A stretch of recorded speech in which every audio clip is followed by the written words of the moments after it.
మన నేషనల్ పాలిటిక్స్‌లో ఎప్పుడైనా సరే ఒక పొలిటీషియన్ పేరు చెప్తే మాత్రం అందరూ ఒక్కసారి షాక్ అయ్యి చూస్తారు. And that is Mamata Banerjee. So ఇప్పుడు వెస్ట్ బెంగాల్‌లో నెక్స్ట్ ఎలక్షన్స్ జరగబోతున్నాయి. And it's going to be really heat competition అక్కడ ఒకటి జరగబోతుంది. మరి ఇక్కడ గెలిచే వాళ్ళు ఎవరు? అండ్ ప్రస్తుతం ఉన్న సిట్యుయేషన్‌లో ఎంతవరకు ప్రజలు టీఎంసీని నమ్ముతున్నారు? అండ్ బీజేపీకి ఎంతవరకు ఛాన్స్ ఉంది? వీటన్నిటి గురించి ఒకసారి లైక్ ఒక బర్డ్స్ ఐ వ్యూ ప్రకారం ఒక చిన్న ప్రోగ్రామ్ చేద్దాం. అండ్ దాంతో పాటుగానే మరి అసలు ఎవరు గెలిచే ఛాన్స్ ఉంది దాని గురించి కూడా మనం తెలుసుకునే ప్రయత్నం చేద్దాం. ఇవాళ మనతో పాటు మన 99 టీవీలో మనతో పాటు గెస్ట్ ఉన్నారు సురేష్ కొచ్చాటి గారు. So let's welcome. Hello sir. నమస్తే. నమస్కారం sir. So sir, straight to the point. 15 సంవత్సరాల నుంచి ఒక నిరంకుశత్వమైన ఒక శక్తిలాగా అక్కడే ఉన్నారు Mamata Banerjee. 3 times chief minister and ఎన్నో ఏళ్ళ రాజకీయ అనుభవం ఉంది.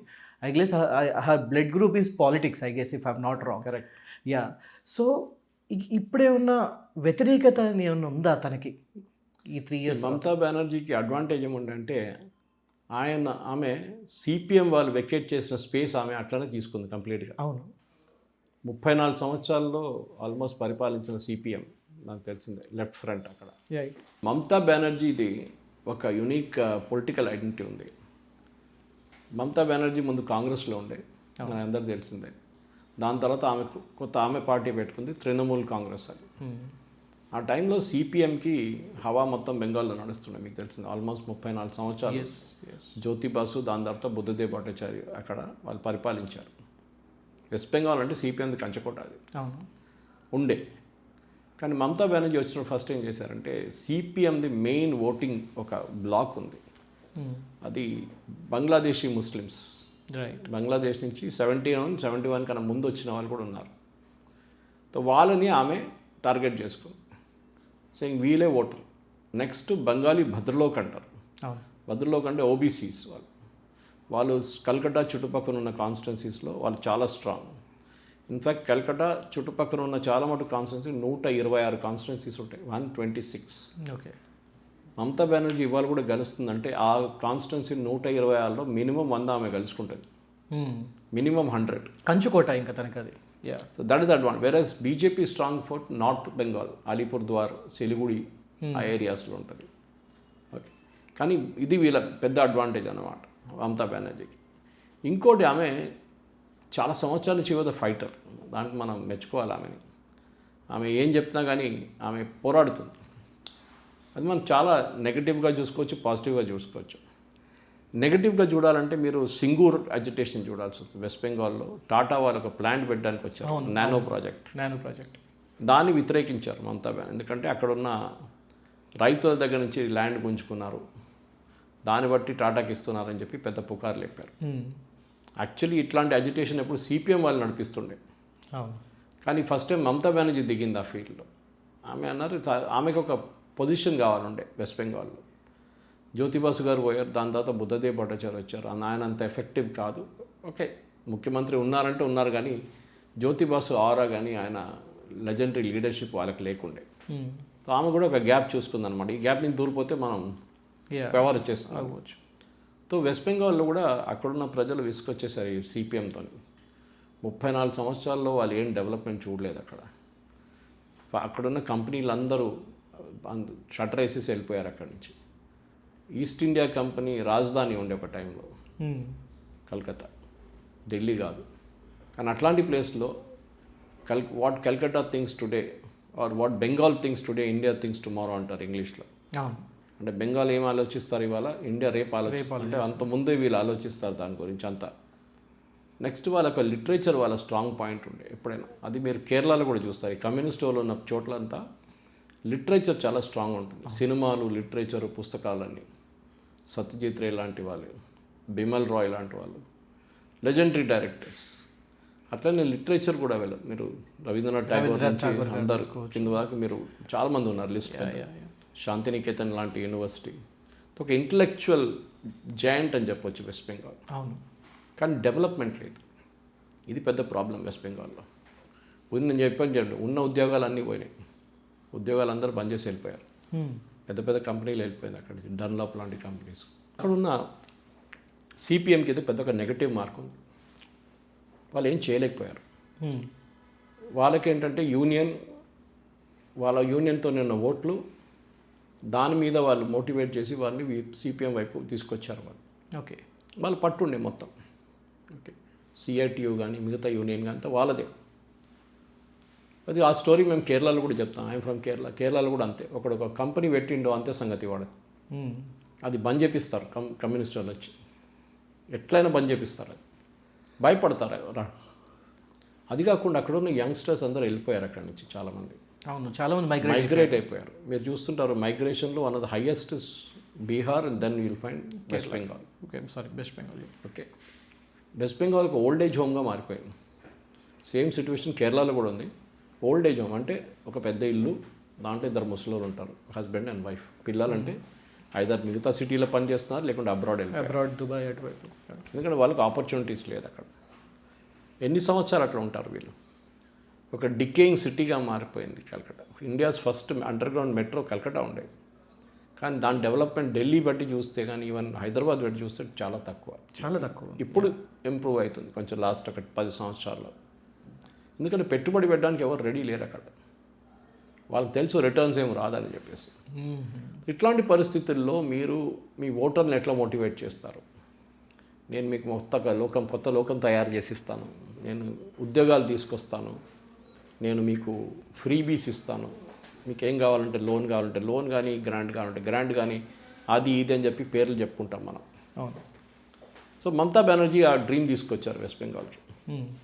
సో ఇది ఇప్పుడు ఆమె 3 సార్లు గెలిచింది ఇప్పుడు దాకా. లాస్ట్ వన్ వాజ్ ఇన్ 2021, దానికన్నా 2016, దానికన్నా ముందు 2011. మమతా బెనర్జీ అసెంబ్లీ కూడా పెరుగుతున్నప్పుడు మీరు చూస్తుంటారు సిపిఎం సీట్లన్నీ ఆమె తీసుకుంది మొత్తం. చాలా తక్కువ అయిపోయింది ఇప్పుడు, చాలా మైన్యూట్. వాళ్ళకి 0 ఇప్పుడు అసలు లేదు, వాళ్ళకి సీట్లే లేవు కాంగ్రెస్కి సిపిఎంకి. కానీ ఈ సిపిఎం మొత్తం ఓట్లు అటువైపు వెళ్ళిందంటే అది కూడా జరగలేదు. 2016 ఎలక్షన్ అంటే మోదీ గవర్నమెంట్ వచ్చిన తర్వాత ఫస్ట్ అసెంబ్లీ ఎలక్షన్లో బీజేపీకి 75 స్థానాలు వచ్చినాయి వెస్ట్ బెంగాల్లో. అదొక పెద్ద రెవల్యూషన్ ఉండే. ఎందుకంటే అప్పుడు దాకా బీజేపీకి అసలు పట్టలేదు. 1 సీట్ అంతా వచ్చింది వాళ్ళకి ఫస్ట్ టైం. 2011 1-2 సీట్లు వచ్చిన అంతే.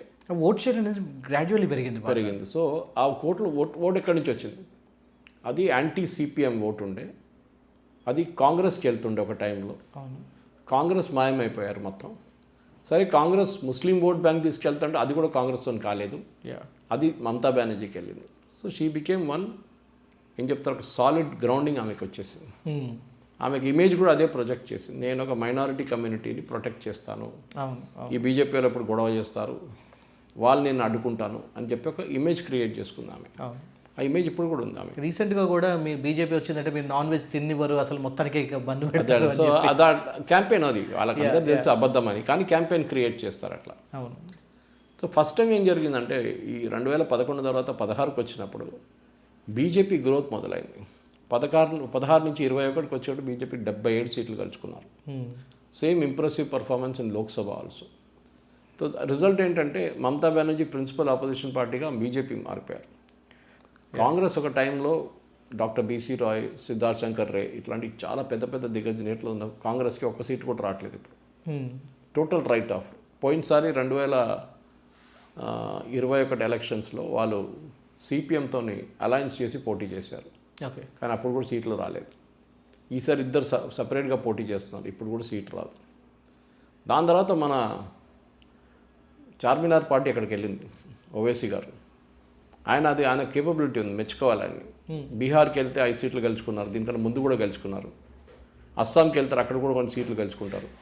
మహారాష్ట్రకి వెళ్తారు, అక్కడ సీట్లు గెలుచుకుంటారు.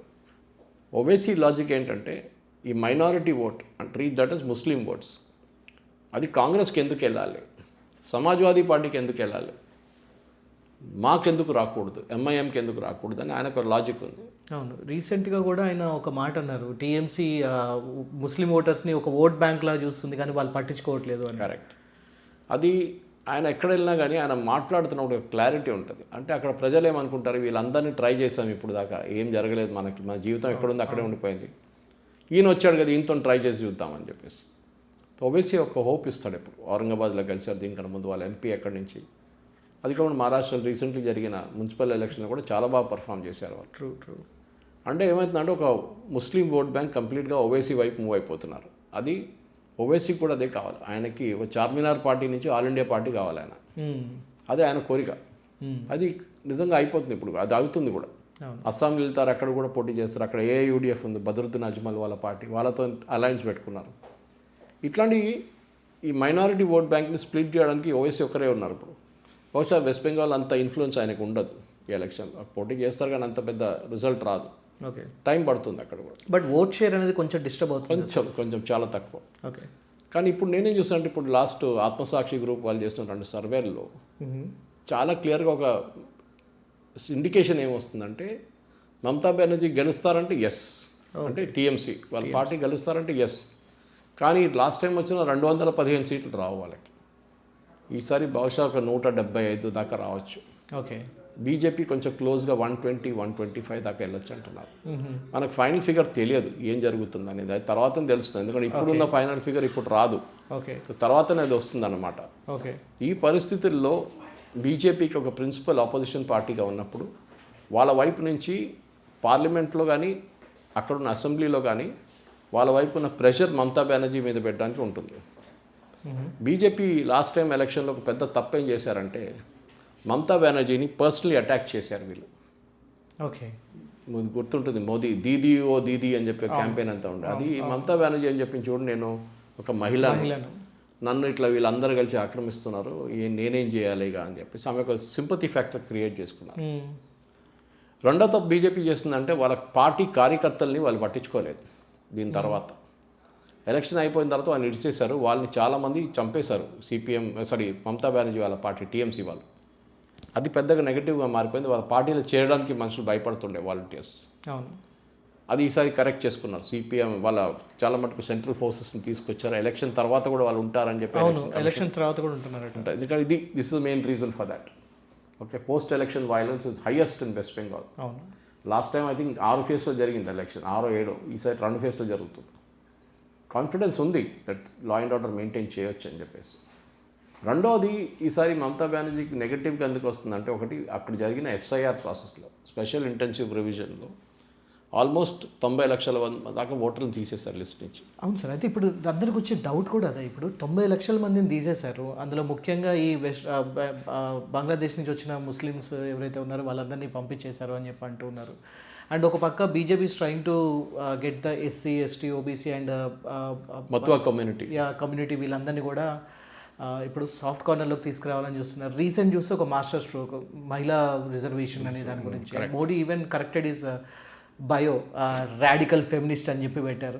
సో ఇవన్నీ మాస్టర్ స్ట్రోక్స్ కరెక్ట్ దీనికి ముందే వస్తున్నాయి కదా. సో ఈసారి ఛాన్స్ లేదంటారా? అయితే మీరు అన్నట్టు మరి ఏమైందంటే, మమతా బెనర్జీకి ముస్లిం ఓట్ బ్యాంక్ ఎవరు స్టేట్లో చాలా కాన్స్టిట్యున్సీలో Muslim vote population, Murshidabad, Malda ఆ ఏరియాలంతా, and Calcutta also 24 Parganas, south and north Parganas 2 కలుపుకుంటే 126 స్థానాలు ఉన్నాయి. 126. And they are population with where than Muslim population 30 నుంచి 40 నుంచి కొన్ని కేసులు 60% దాకా కూడా ఉంది. అవును. అక్కడ బీజేపీ గెలవడానికి ఛాన్సే లేదు, ప్రసక్తే లేదు. అంటే ఇప్పుడు ఈ ఇన్కంబెన్సీ ఏమన్నా ఛాన్స్ లేదా అంటే ముస్లిం ఓటర్స్ దగ్గర నుంచి కూడా, ఇప్పుడు ఫర్ ఎగ్జాంపుల్ ఓవైసీ వచ్చాడు, ఎంతో కొంత ఓట్ షేర్ కొంచెం వెళ్తుంది. సిపిఐ, కాంగ్రెస్ వాళ్ళు కూడా ఎంతో కొంత ఓట్ షేర్ అటువైపు వెళ్తుంది. 90 లక్షల మంది వెళ్ళిపోయారు. అండ్ చిన్న చిన్న మాస్టర్ స్ట్రోక్ జరుగుతున్నాయి. ఆర్జీ కార్ ఇష్యూ లాంటి హాస్పిటల్ ఇష్యూ కానివ్వండి, సందేశ్ కార్, ఇలాంటివి చాలా జరిగాయి. ఈ 15 సంవత్సరాల్లో కనీసం మైనారిటీ ఓట్స్ కూడా కొంత బీజేపీ వైపు ఈసారి వెళ్ళే అవకాశం లేదంటారా? మైనారిటీ ఓట్స్ బీజేపీ వైపు వెళ్ళదు అసలు. బీజేపీ ఎంత కష్టపడినా కానీ వెళ్ళదు. ఎందుకంటే వాళ్ళకు ఒక ఎలిమెంట్ ఆఫ్ డౌట్ ఆల్వేస్ ఉంటుంది. ఇది హిందుత్వ పార్టీ, వీళ్ళు ఆర్ఎస్ఎస్ వాళ్ళ పార్టీ, ఇది వీళ్ళు హిందువుల కోసం పనిచేస్తారని చెప్పి ఒక ఇమేజ్ క్రియేట్ చేశారు ఆపోజిషన్. ఓకే. మీరు అది చూస్తే చాలా మటుకు ఓట్ చేస్తారంటే ఒక 2, 3, 4% బెంగాల్లో, కొన్ని ప్లేసెస్లో అయితే బీజేపీ యూపీలో, బీహార్లో కూడా మీరు చూసుంటారు ముస్లిం మెజారిటీ సీట్ కూడా బీజేపీ గెలిచారు. సో అట్లంటే డెఫినెట్లీ వాళ్ళు ఓట్ వేయకుండా గెలవలేరు కదా. అదొకటి. సో ముస్లిమ్స్ వేస్తారంటే చాలా తక్కువ ఛాన్సెస్. ఎందుకంటే వాళ్ళ మైండ్లో ఒక స్టోరీ క్రియేట్ చేశారు వీళ్ళు బీజేపీ వాళ్ళు హిందుత్వ, వాళ్ళు కౌ మాంసం తింటే అప్పుడు చంపేస్తారు మిమ్మల్ని అని, గౌహత్య చేసిన వాళ్ళని చంపేస్తారు. అసలు బయట వాళ్ళలాగా చూపిస్తారు first of all BJP. Correct, that వాళ్ళ స్ట్రాటజీ మమతా బెనర్జీ. ఎందుకంటే ఒకసారి బీహారీలు, యూపీలు, ఢిల్లీ నుంచి వచ్చిన వాళ్ళు వీళ్ళని చెప్పి ఒక క్యాంపెయిన్ క్రియేట్ చేస్తారు. మన దగ్గర కూడా తెలుగుదేశం పార్టీ ఫామ్ చేయడానికి కారణం అదే.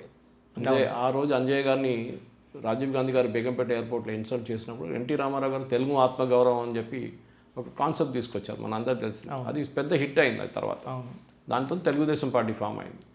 సో ఆత్మగౌరవం ప్రతి స్టేట్కి ఉంటుంది అది. ఈవెన్ స్టాలిన్ చూడండి, ఆయన ఆత్మగౌరవం గురించి మాట్లాడతారు, తమిళ్లో అది ఇది అని చెప్పి. మీరు మహారాష్ట్రకి వెళ్తే మరాఠీ మానూస్ అని చెప్పి అక్కడ ఉంటుంది వాళ్ళకి. సో ప్రతి స్టేట్లో అది ఉంటుంది. ఎక్సెప్ట్ దట్ నార్త్ ఇండియాకి వచ్చే టైం ఏమైందంటే కామన్ లాంగ్వేజ్ హిందీ అక్కడ. అఫ్కోర్స్ భోజ్పూరి ఉందనుకోండి, చాలా మటుకు డిఫరెంట్ డైలెక్ట్స్ ఉంది, కానీ మెజారిటీ హిందీ నడిచిపోతుంది అక్కడ. సో హిందీ అక్కడ మీరు మిగతా భాషల గురించి మేము మాట్లాడతాం మీరు. వేరే ఇక్కడ అట్లా కాదు. బెంగాలీలు మేము ఫిష్ తింటాం, బీజేపీ వస్తే ఫిష్ ఆపేస్తారు. ఇటేమో తమిళనాడులో అంటాడు హిందీ తీసుకొస్తారు, హిందీ తీసుకొచ్చిన మీకు తమిళ్ ఉండదు లాంగ్వేజ్ చెప్పి. అది మళ్ళీ ఇప్పుడు కాదు, 60s నుంచి ఉన్న క్యాంపెయిన్ అది. స్టాలిన్ది వాళ్ళ ఫాదర్ ఉన్నప్పటి నుంచి ఉంది అది, కరుణానిధి గారు. అట్లాంటి చాలా మటుకు వీళ్ళు క్రియేట్ చేస్తారు, ఎలిమెంట్ ఆఫ్ డౌట్ క్రియేట్ చేస్తారనమాట మైండ్లో. రైట్. సో ఈ పరిస్థితుల్లోనే మమతా బెనర్జీకి కూడా ఒక అడ్వాంటేజ్ ఏంటంటే వాళ్ళది ఈ ముస్లిం అనేది వాళ్ళు ఎక్కడికి వెళ్ళలేకపోతున్నారు. సరే కాంగ్రెస్ వాళ్ళు బాగా పర్ఫామ్ చేస్తారు, వాళ్ళు ఓట్లు తీసుకెళ్తారు, వాళ్ళు కూడా చేయట్లేదు. వాళ్ళది కూడా అట్లనే ఉండిపోయింది. కాంగ్రెస్ మీద కాన్ఫిడెన్సే లేదు ఇప్పుడు వాళ్ళకి. లేకుంటే కాంగ్రెస్కి వేస్తుండే కదా ఓట్లు. మిగతా స్టేట్లలో చాలా మటుకు ఈవెన్ యూపీలో కాంగ్రెస్ ఓట్లు వస్తున్నాయి, లేదని కాదు. కేరళలో వస్తుంది, ఎందుకంటే అక్కడ ఇండియన్ యూనియన్ ముస్లిం లీగ్తో టైఅప్ ఉంది వీళ్ళకి. ఈ పరిస్థితుల్లో ఇప్పుడున్న దాని ప్రకారం మమతా బెనర్జీకి అన్నిటికంటే పెద్ద అడ్వాంటేజ్ ఒకటి ఓబీసీ, వాళ్ళ భద్రలోక్ కమ్యూనిటీ, కల్కట్టా చుట్టుపక్కల ఉన్న వాళ్ళు. అది కాకుండా ఈ ముస్లిం vote bank. Okay. In fact anti incumbency గురించి అడిగారు మీరు. 74 మంది ఎమ్మెల్యేలను ఆమె మార్చింది. ఆమె 74 ఎమ్మెల్యేస్ వర్ డ్రాప్డ్. ఓకే. 2015 కలిసిన దాంట్లో 74 మందిని డ్రాప్ చేశారు ఆమె. That is almost 1/3. Okay. So 1/3 మందిని డ్రాప్ చేయాలంటే అంత యాంటీ ఇన్కంబెన్సీ ఉంది. కానీ ఆమె ఏమంటుంది, యాంటీ ఇన్కంబెన్సీ పార్టీ వ్యతిరేకంగా కాదు, నా వ్యతిరేకంగా కాదు, ఎమ్మెల్యేలు వ్యతిరేకంగా ఉందంటుంది. దాన్ని వాళ్ళు డ్రాప్ చేసామంటున్నారు. అభిషేక్ బెనర్జీ వాళ్ళ నెవ్యూ, ఆయనేమో యంగ్ క్రౌడ్ని తీసుకురావడానికి ట్రై చేస్తున్నారు. సో ఈ 74 మంది డ్రాప్ చేసిన దాంట్లో చాలామంది రీప్లేస్మెంట్ యంగ్స్టర్స్కి వచ్చారు, ఈ టికెట్ ఇచ్చారు ఈసారి. అది సార్. అయితే ఇప్పుడు ఒక చిన్న డౌట్ ఉంది. ఇప్పుడు అంటే ప్లీజ్ ఎడ్యుకేటర్స్ ఈ మ్యాటర్లో, ఎందుకంటే నాకు కొంచెం తెలుసుకోవాలనుంది. లాస్ట్ టైం ఓట్ షేర్ ఎంత ఉంది సార్ మనకి బీజేపీకి? లైక్ ఎంత వచ్చింది? I need to check how much. I think it's hardly difference ఎక్కువ లేకుండా 10%. 42% దాకా వచ్చింది అనేది లాస్ట్ టైం. ఈసారికి డిఫరెంట్ 10% అయితే డెఫినెట్గా ఉందన్నమాట బీజేపీకి, మమతా బెనర్జీకి లాస్ట్ టైం ఓట్ బ్యాంక్. కానీ ఈసారి ఓట్ అది తగ్గుతుంది కొంచెం. అది తగ్గి I think it's coming very close. నా దగ్గర లేటెస్ట్ ఏం చెప్తారు ఎలక్షన్ డీటెయిల్స్ కూడా ఉంది నా దగ్గర. ఓకే. సో ఆ పరిస్థితులు చూస్తే మీరు లెజిస్లేటివ్ అసెంబ్లీలో బీజేపీకి, మమతా బెనర్జీకి ఇప్పుడు చూస్తే లాస్ట్ టైం వీళ్ళు 221 సీట్లు గెలిచారు వీళ్ళు alliance.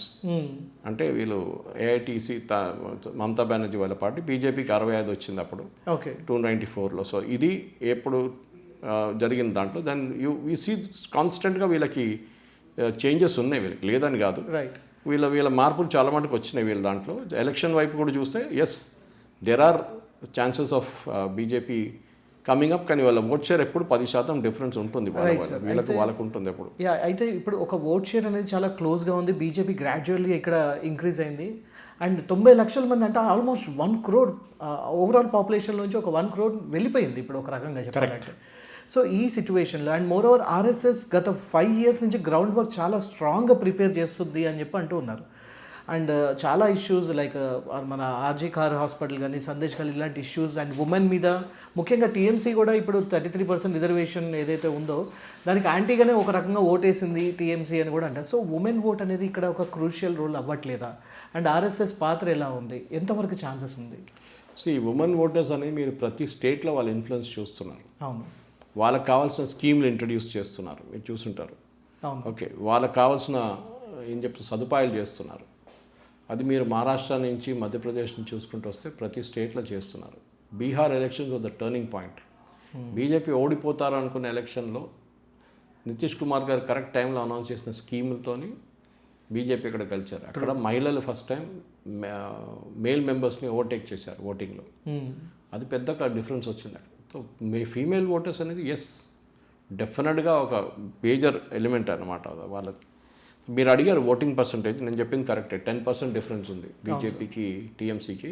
Just going back to that point, టీఎంసీకి 48% ఉంటే బీజేపీకి 38% వచ్చింది. 38%. ఆ 10% డిఫరెన్స్ చాలా మటుకు డిఫరెన్స్ క్రియేట్ చేస్తుంది అనమాట. ట్రూ. సో ఈసారి బహుశా చూడాలి ఫైనల్ స్టేజ్ ఎంత వస్తుందని. కానీ yes they are closing the gap. కానీ ఆ ఎంత క్లోజ్ చేసినా కానీ ఆ గ్యాప్ దానికన్నా ఎక్కువ రాదనమాట.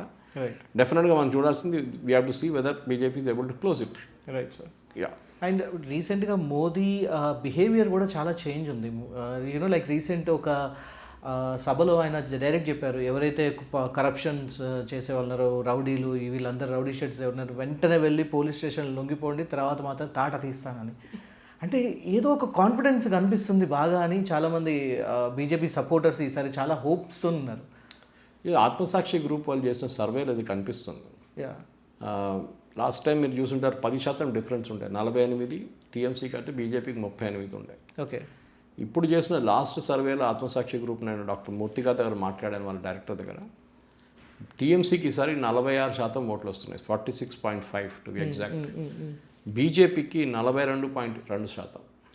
The gap is only about 4%. 4%. అవును. 4% is very close to call for comfort. Plus మీరు చెప్పిన దాంట్లో 1,00,000 మంది అక్కడ 1,00,000 మందిని ఆల్మోస్ట్ 90 లక్షల మందిని ఓటింగ్ లిస్ట్ని తీసేశారు. ఓకే, అది పర్ కాన్స్టిట్యున్సీ బేసిస్ ఇంకా అనలైజ్ రాలేదు మొత్తం. ఒక్కొక్క కాన్స్టిట్యున్సీ నుంచి ఎన్ని పోయినాయి, డిస్ట్రిక్ట్ వైజ్ డేటా వచ్చింది మనకి. రైట్. అది ఇంపాక్ట్ అవుతుందా లేదా అనేది.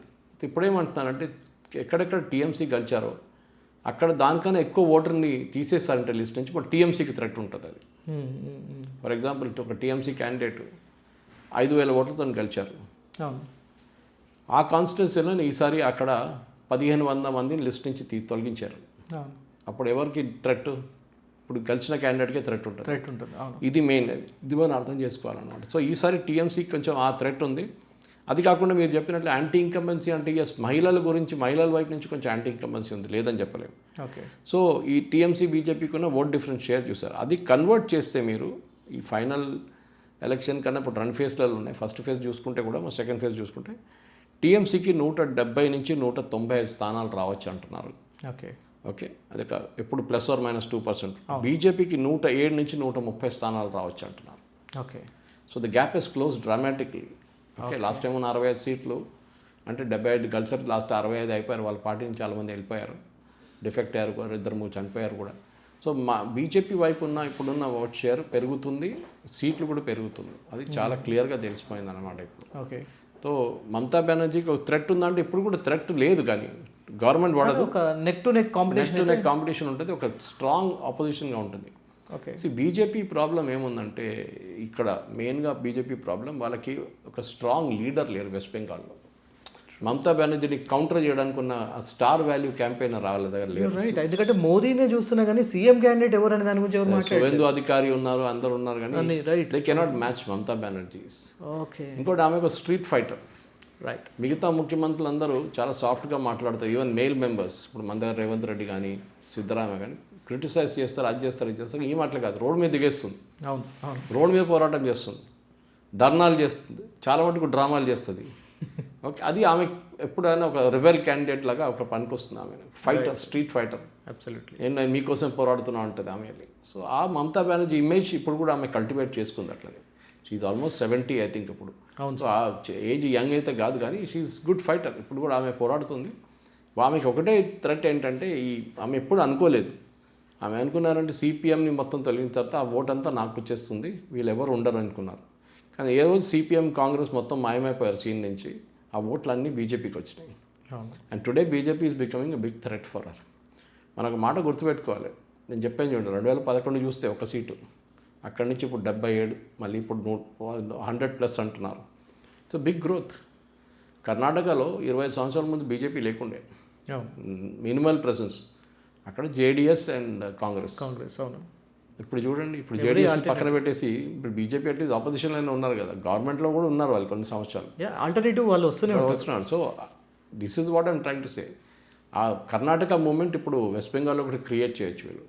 మీరు నెక్స్ట్ స్టేట్ ఒక ఎగ్జాంపుల్ ఏంటంటే ఒడిశాలో ఎప్పటి నుంచో బిజు పట్నాయక్ టైం నుంచి వాళ్ళ పార్టీ ఉన్నారు. దాని తర్వాత నవీన్ పట్నాయక్ గారు ఆల్మోస్ట్ 4-5 సార్లు గెలిచారు. ఆయన is one of the longest serving chief minister. Right. కానీ ఆయన ఈసారి ఎలక్షన్ ఓడిపోయాడు, బీజేపీ వచ్చింది. అంటే మీరు పార్టీని కన్సిస్టెంట్గా రూట్ లెవెల్ నుంచి డెవలప్ చేసుకుంటూ పోవాలి. బెంగాల్లో ప్రాబ్లం ఏంటంటే అక్కడ ఈ బీజేపీకి వ్యతిరేకంగా ఉన్న ముస్లిం పాపులేషన్, అది ఈసారి ఎస్ఐఆర్లో కరెక్ట్ అయింది అంటున్నారు. చూద్దాం ఎంత మటుకు అది ఇంపాక్ట్ ఉంటుంది. ఎందుకంటే హర్యానాలో ఇదే జరిగింది, మీరు చూసుంటారు. బీహార్లో ఇదే జరిగింది. బీహార్లో 68 లక్షల మందిని తీసేశారు ఓటర్ లిస్ట్ నుంచి. తొలగించేశారు. దాని తర్వాత బీహార్ ఎలక్షన్ అప్పుడు దాకా టచ్ అండ్ గో అనే వాళ్ళు లాస్ట్ వరకు 2/3 మెజారిటీ వచ్చింది బీజేపీ ఎన్డీఏకి. అవును, అది డిఫరెన్స్ అనమాట. సో బహుశా ఇక్కడ కూడా అదే జరగవచ్చు. సార్ అయితే ఇప్పుడు మీరు అన్నట్టు బీహార్ అండ్ ఇంతకుముందు జరిగిన ఎలక్షన్స్ దగ్గర కూడా లైక్ ఆల్రెడీ ఎస్ఐఆర్ వల్ల తీసేసిన వాళ్ళే కాకుండా ఎలక్షన్ పోలింగ్ టైంలో కూడా చాలామంది దొంగ ఓటర్లను పట్టుకొని పక్కకు పెట్టించే అవకాశం కూడా ఉంది. అది లేదని కాదు, ఇప్పుడు అది కొంచెం యూజువల్ గేమ్, అది యూజువల్ గేమ్. ఓకే. కానీ ఇప్పుడు ఎలక్షన్ కమిషన్కి సుప్రీంకోర్టు కొత్త సజెషన్ ఇచ్చారు, అది చాలా మంచిది. మీరు ఆధార్లో బయోమెట్రిక్ ఉంది కదా, ఫింగర్ ప్రింట్ ఉంటుంది, ఐరిస్ స్కాన్ ఉంటుంది, మీరు అది యూజ్ చేయండి. అప్పుడు ఫేక్ ఓటర్స్ మీకు దొరుకుతారు, ఈజీగా దొరికిపోతారు. రారు కూడా ఓట్ వేయడానికి, వాళ్ళకి తెలిసిపోతుంది ఫింగర్ ప్రింట్ పెడుతున్నారు, బయోమెట్రిక్ ఉందంటే ఎవరు రారు. ఎందుకంటే మీరు ఇప్పుడు ప్రతి చోట బయోమెట్రిక్ వాడుతున్నారు. రేషన్ షాప్కి వెళ్తే అక్కడ వాడుతున్నారు. మీరు మీకు మొబైల్ ఫోన్ తీసుకోవాలి, ఎస్ఎం కార్డ్ తీసుకోవాలంటే అక్కడ కూడా మీకు బయోమెట్రిక్ అథెంటికేషన్ ఉంది. చాలా చోట్ల యూజ్ చేస్తున్నాం. సో మన యూపీఐ యూజ్ చేసినట్లు, మన గూగుల్ పే కానీ ఫోన్పే కానీ యూజ్ చేసినట్లనే బయోమెట్రిక్ కూడా ఒక సెక్యూరిటీ ఇష్యూ లాగా వాడుకుంటే ఎలక్షన్లో ఫ్రాడ్ ఉండదు, 100% ఓటింగ్ ఉంటుంది. ఇప్పుడు మీరు చూసుంటారు రీసెంట్ జరిగిన ఎలక్షన్లో కూడా చాలా మటుకు ఈ ఫేక్ ఓటర్స్ని తీసేసిన తర్వాత, ఫేక్ అంటే చనిపోయిన వాళ్ళు, duplicate voters and permanently shifted voters తీసేస్తే, ఆ ఓటర్ తీసేసిన దాని ప్రకారం ఆ స్టేట్లలో 80% దాకా ఓటింగ్ వెళ్ళింది. సో ఏమైందంటే ఆ 10% మందిని తీసేశారు కదా, వాళ్ళు లేరు. సో మీకు 70% ముందున్న ఓటింగ్ ఇప్పుడు 80 అయిపోతుంది ఈసారి. ఎందుకంటే మీరు ఆ 10% తీసేశారు, తీసేశారు. ఓకే, అక్కడి నుంచి మీరు 90 కావాలంటే అది ఇంకోటి, 90 అయినా కూడా కొన్ని కాన్స్టిట్యున్సీలో. కానీ ఈ ఫేక్ ఓటర్స్ని తీయడంలోనే చాలా మటుకు ఎలక్షన్ రిజల్ట్ మారిపోతుంది. బెంగాల్లో జరుగుతుందో లేదో అని మనం చూడాల్సి వస్తుంది. కానీ అక్కడ కూడా ఒక లిమిట్ ఉంది.